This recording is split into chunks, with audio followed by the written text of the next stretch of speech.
فوز الزمالك النهارده خلاه على صدارة الدوري بسبع نقاط. آه الزمالك يعتبر لعب الشوط الاول كويس جدا. اخوان الفينا هو اللي موجود في الزمالك، لعيب تقيل ما بيفكرش كتير، بيلم ويشوط، رجليه حلوه على المرمى.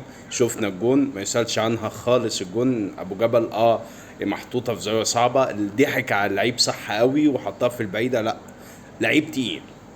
بس الجون التاني اللي عليه علامة استفهام. ابو جبل بيعمل ايه؟ هي كوره سخنه عشان تعدي من ايديه ومن رجليه؟ مش عارف ليه دايما اجوان اللي لعبوا في نادي الزمالك دايما تحس ان هم عليهم علامة استفهام. من قبلهم جنش، وجنش مشهور جدا لما كان في فيوتشر، اسمه فيوتشر، بعد كده بقى في موندو سبورت وسابوه وقفوه قبل ما يسيبوه الكلام ده. مش عارف ليه لعيبه اجوان الزمالك بالاخص عليهم علامة استفهام قصاد الزمالك، مش عارف بصراحه. بس الزمالك السنه دي هيكون مختلف عشان عنده ونجات تقيله، وخاصه جوان الفينا اللاعب البرازيلي بصراحه لعيب تقيل.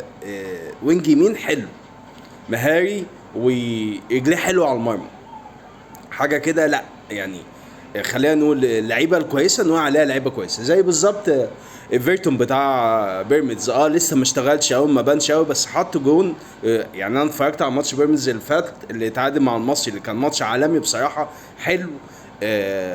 الاثنين عطلوا بعض، بس ايفرتون حط كوره في الار 2 في البعيده قبليها، حطها حلو قوي بس طلعت بره. والكوره الثانيه لما لم ودخلوا جوه حطها في البعيده، وجون ارضي جميل جدا ما يسالش عنه جون. بس خلينا نقول ان اللعيبه البرازيليه اللي بيجيبها بيراميدز او اللي ابتدى يشتغل عليها الزمالك، لا لعيبه تقيله باينه انها تعمل فرق. اظن نادي الزمالك السنه دي هيكون مختلف، بس برضه هياخد التاني او التالت.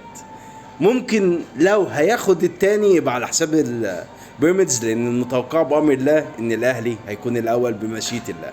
نتابع فيديوهات جديده ان شاء الله في الماتشات اللي جايه، اللي من بدايه يوم الاثنين ان شاء الله. ربنا يسهل الاهلي مع غزل المحله، اتمنى التوفيق والفوز عشان ما ينفعش ان احنا نضيع اي نقطه في الماتشات الجايه، لان الدوري مش هيكون سهل.